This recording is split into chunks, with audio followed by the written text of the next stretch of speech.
ان صحابہ کرام سے بھی غلطیاں ہوئی، غلطیاں ہو گئی. کیوں؟ اللہ تعالیٰ کو پتا تھا میرے نبی کے یار اتنے پاکیزہ ہیں کہ یہ اپنے اوپر گندگی کو برداشت ہی نہیں کریں گے. ان کی فطرت ایسی ہے، ان کا مزاج ایسا ہے. چنانچہ صحابہ کرام کی زندگی کو اٹھا کے دیکھیں، آپ کو نظر آئے گا ایک صحابی آ گئے، یا رسول اللہ مجھ سے غلطی ہو گئی. آپ کو میں غلطی کو بتاؤں گا نہیں، کیونکہ ہم اس غلطی کو سننے کے متحمل نہیں ہیں. ہمارا مزاج ایسا ہے کہ ہم ان پاکیزہ ہستیوں کے بارے میں ایسی بات سن کے ہم اس کا غلط مطلب لے لیتے ہیں.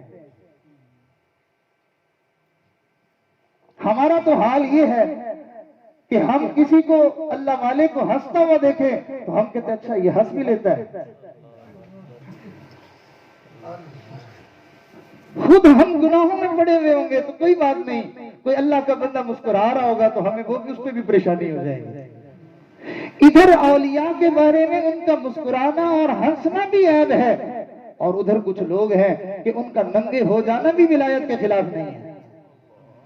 آدھا ننگا آدھا ولی، پورا ننگا پورا ولی.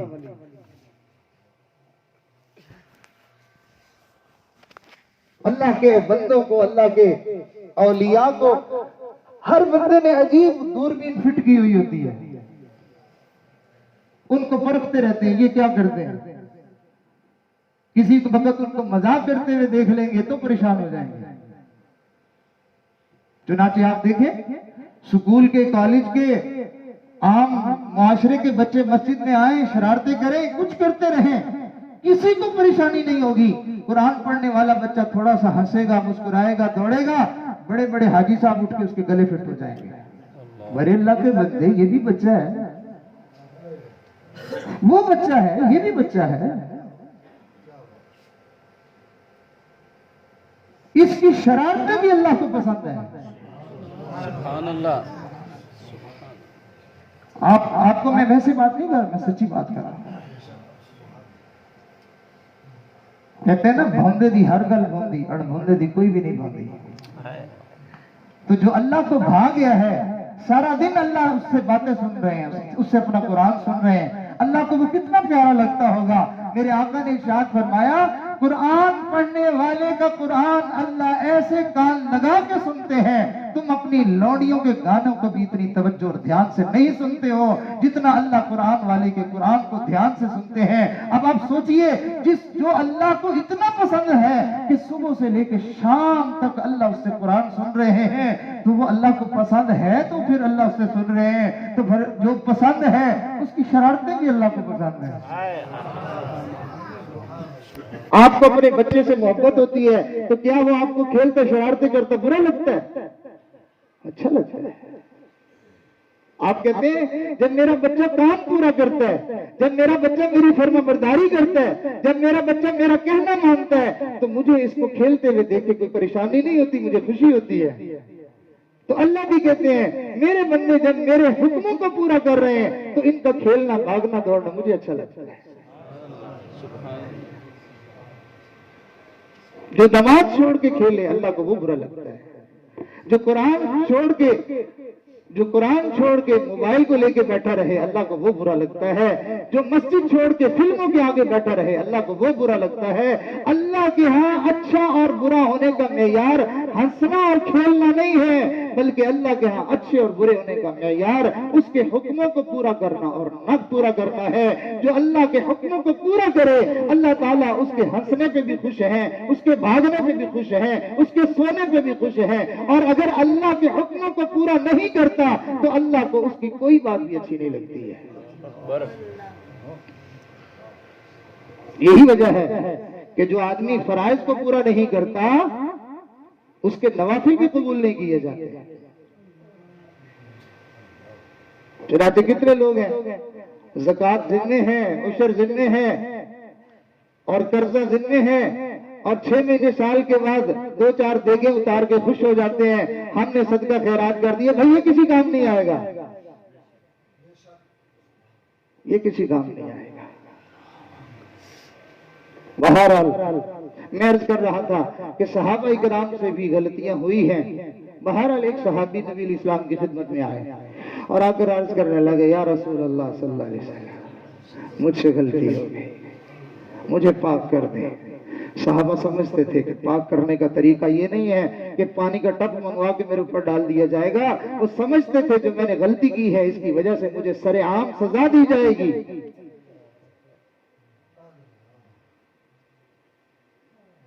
ان کے اندر کی پاکیزگی گناہ کرتے ہوئے کسی نے نہیں دیکھا ان کو۔ اللہ کے محبوب کی خدمت میں آ کے خود سے کہہ رہے ہیں اللہ کے نبی مجھے پاک کریں۔ نبی علیہ السلام نے سنا اور بات کو انسنا کر دیا۔ کچھ دیر بیٹھے رہے، پھر اللہ کے نبی نماز کے لیے تشریف لے گئے تو آپ نے نماز، وہ صحابی بھی پیچھے پیچھے، تو نماز پڑھ کے واپس آئے، انہوں نے پھر وہی بات اللہ کے نبی مجھے پاک کریں۔ تو نبی علیہ السلام نے ارشاد فرمایا تم نے میرے ساتھ نماز نہیں پڑھی، اللہ کے نبی پڑھی ہے۔ آپ نے ارشاد فرمایا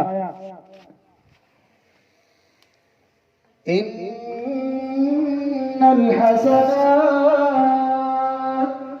داخل ہونے لگی تو جو گھر کا نوکر تھا اس نے اس کو بری نظر سے دیکھا اور اس کو پکڑنے کی بھی کوشش کی۔ یہ شہزادی جلدی سے اندر چلی گئی اور بادشاہ کو جا کے کہا کہ دیکھیں میں شہر گئی تھی، کسی بندے نے میری طرف نظر اٹھا کے نہیں دیکھا، یہ گھر کا جو ہمارا نوکر ہے، ملازم ہے، اس نے میرے ساتھ یہ حرکت کی۔ شہزادی نے جب یہ رپورٹ دی بادشاہ نے رونا شروع کر دیا، کہا ہاں عدلے کا بدلہ ہوتا ہے، میں کبھی رعایا میں سے کسی کی ماں بہن بیٹی کی طرف نظر نہیں اٹھایا کرتا تھا، ایک مرتبہ میں نے ملازمہ کے اوپر غلط نظر اٹھائی تھی اور میں نے ہاتھ بڑھانے کی کوشش کی تھی، اس کا بدلہ مجھے مل گیا ہے۔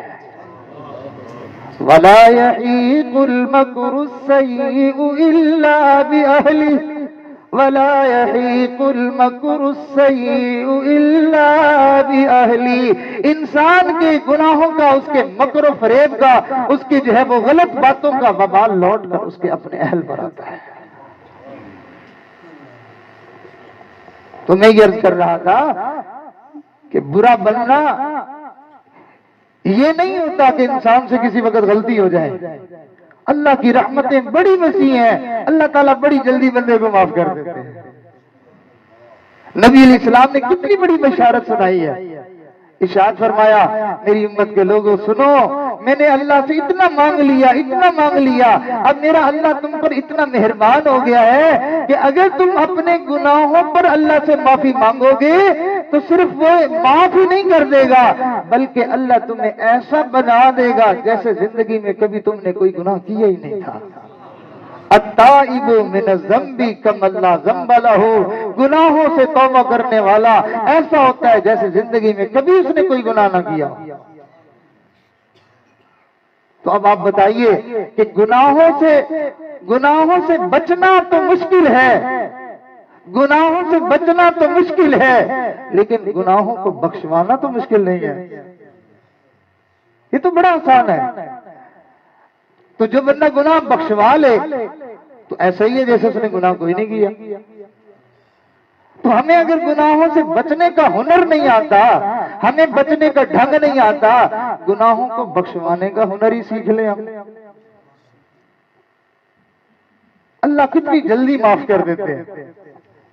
چنانچہ بڑے بڑے اولیاء کرام، بڑے بڑے اللہ والے، وہ اللہ تعالیٰ سے ہمیشہ اپنے گناہوں کی معافی مانگتے رہتے تھے۔ اللہ کا کوئی ولی آپ کو یہ کہتا ہوا نظر نہیں آئے گا کہ میں نے گناہ نہیں کیا۔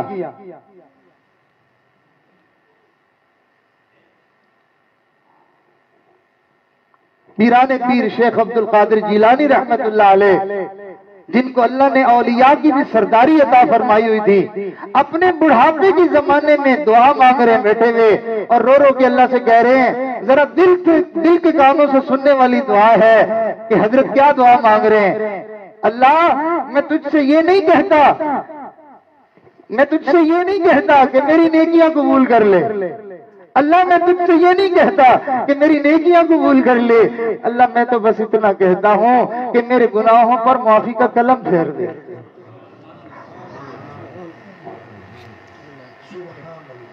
ہمارے علاقے کے بزرگ اللہ کے برگزیدہ بندے حضرت خواجہ غلام فرید رحمت اللہ علیہ، ان کا ذرا آپ کلام سنیں تو آپ کو اندازہ ہوگا کہ اللہ کے سامنے کیسے معافیاں مانگ رہے ہیں۔ ان کا کلام بتا رہا ہے کہ وہ اپنے آپ کو معصوم نہیں سمجھتے ہیں، وہ سمجھتے ہیں کہ میں گناہگار ہوں، میں خطا کار ہوں، اللہ سے منتیں کر کر کے، فریاد کر کر کے، اللہ تو مجھے معاف کر دے۔ چنانچہ حضرت کا ایک مشہور کلام ہے، حضرت فرمایا کرتے تھے، تکڑی گھٹ کے تول نہ ماہی تے اسی ڈاڈھے اے باورے۔ اللہ ہمارے ساتھ عدل اور انصاف کا معاملہ نہ کرنا، ناپ تول کا معاملہ نہ کرنا۔ اگر تو نے ناپ تول کا معاملہ کیا تو پھر تو ہم پکڑے جائیں گے، تو ہمارے ساتھ فضل کا معاملہ کر دینا، بس تو ہمیں معاف ہی کر دینا۔ ہم تو عیبوں سے، گناہوں سے، لغزشوں سے بھرے ہوئے ہیں۔ تکڑی گھٹ کے تول نہ ماہی تے اسی ڈاڈھے اے باورے، در آیا دی لاج تہانوں تے نہ کرو پرے پرے۔ حضرت یہ فرما رہے، اللہ مجھے اپنے در سے پرے نہ کر دینا، دور نہ کر دینا۔ اور آج کتنے لوگ ہیں جو حضرت خواجہ صاحب کا نام لیتے ہیں اور اللہ کے دروازے پہ آنا پسند ہی نہیں کرتے ہیں۔ وہ اللہ سے دعا مانگ رہے ہیں کہ اللہ مجھے اپنے دروازے سے دور نہ ہونے دینا، اور ہم ہیں کہ ہم دروازے کے قریب نہیں آتے۔ اللہ والوں کی نشانی یہ ہوتی ہے کہ ان کو اللہ سے محبت ہوتی ہے، ان کو اللہ کے نبی سے محبت ہوتی ہے، ان کو قرآن سے محبت ہوتی ہے، ان کو مسجدوں سے محبت ہوتی ہے۔ اور کچھ لوگ ہوتے ہیں جو مسجدوں میں آنا پسند ہی نہیں کرتے اور پھر بہانے بناتے ہیں، ساڑی 5 ویلے ساڑی ہر ویلے۔ ایسا وہ ملعون ہے کہ اللہ اس کو اپنے دروازے پہ آنے نہیں دیتا، اور یہ کہتا ہے کہ تاڑی 5 ویلے ساڑی ہر ویلے، کیا تیری ہر وقت ہوگی، تجھے تو ایک دفعہ بھی اس کے دروازے پہ جانا نصیب نہیں ہو رہا۔ جس کو پسند نہ کیا جائے اس کو اپنے دروازے پہ نہیں بلایا جاتا۔ بہت سارے لوگ ہیں جن کو آپ یہ کہتے ہیں خبردار اگر تو میری گلی میں کہیں نظر آ گیا تو دعوت دینا، گھر بلانا تو بڑی بات ہے۔ اور کچھ لوگ ہوتے ہیں آپ ان کو کہتے ہیں یار کافی وقت ہو گیا، صبح آئے تھے، سارا دن گزار دیا، اب تک آئے نہیں ہو، تو چلو شام ہو رہی ہے چکر لگا جاؤ۔ اللہ بھی جن بندوں سے پیار کرتے ہیں، اللہ ان کو سویرے سویرے آنکھ کھلتے ہی کہتے ہیں میرے بندے آ جاؤ نا میرے گھر، ساری رات گزر گئی ہے۔ اللہ ان کو اپنے دروازوں پہ بلا لیتے ہیں۔ پھر بندہ نماز پڑھ کے بازار جاتا ہے، کام کاج میں لگتا ہے، اللہ کہتے ہیں میرے بندے کتنا وقت گزر گیا، آ جاؤ نا میرے دروازے پہ۔ وہ ظہر میں پھر آ جاتا ہے، پھر جاتا ہے، اللہ عصر میں پھر بلا لیتے ہیں، پھر مغرب میں پھر بلا لیتے ہیں، پھر عشاء میں اللہ کہتے ہیں میرے بندے اب تو نے جا کے سو ہی جانا ہے، ساری رات گھر میں رہے گا، آ جا نا میرے پاس، میرے گھر پہ ہو کے پھر چلے جا۔ جسے چاہا در پہ بلا لیا،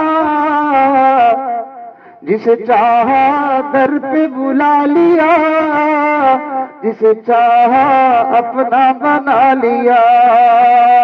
یہ بڑے کرم کے ہیں فیصلے، یہ بڑے نصیب کی بات ہے۔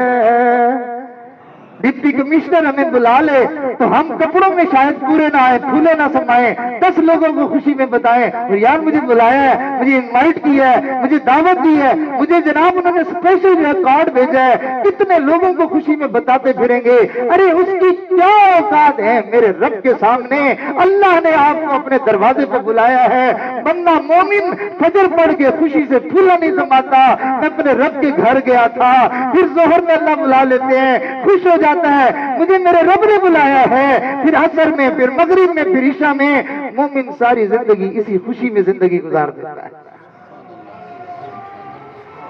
حضرت خواجہ صاحب فرما رہے ہیں اللہ اپنے دروازے سے مجھے دور نہ کرنا۔ در آیا دی لاج تہانوں تے نہ کرو پرے پرے، در آیا دی